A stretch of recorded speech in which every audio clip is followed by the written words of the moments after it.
भगवान, मैं तो आपको समझने की कोशिश में थक गया, कुछ समझ में नहीं आता, अब क्या करूं? रूपचंद,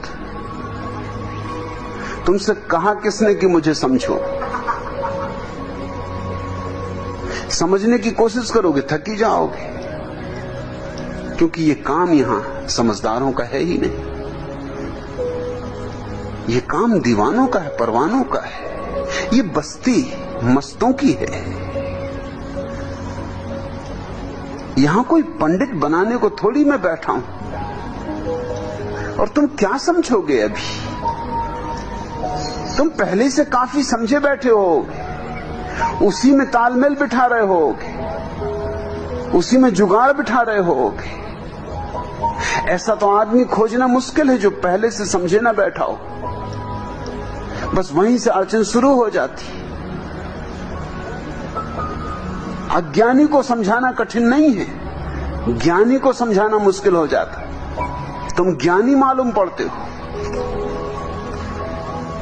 तुम छुपे रुस्तम हो, छिपे पंडित। अरे चंदूलाल, निसंतान करोड़पति सेठ धन्नालाल की मौत पर तुम क्यों आंसू बहा रहे हो? डब्बू जी ने पूछा। क्या वे तुम्हारे करीब के रिश्तेदार थे? चंदूलाल ने दहाड़ मार कर रोते हुए कहा, नहीं थे, इसलिए तो रो रहा हूं। अपनी अपनी समझ।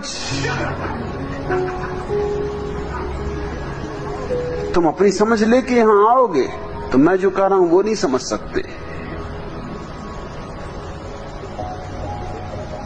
एक प्रसिद्ध विदेशी डॉक्टर अपने विश्व भ्रमण के दौरान भारत आया। मरीजों का तांता लग गया उसके पास। एक मरीज ने अपनी बीमारी बतलाते हुए कहा कि उसे नींद नहीं आती। विदेशी डॉक्टर ने आश्चर्यचकित होकर कहा, नहीं नहीं, ऐसा तो हो ही नहीं सकता, तुम्हें जरूर भ्रम हुआ है।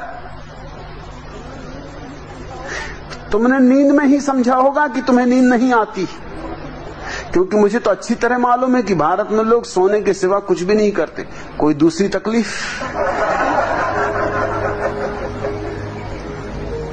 पहले से अगर तय करके आया है आदमी तो ये मानेगा ही नहीं, ये बीमारी तुम्हें हो सकती, असंभव।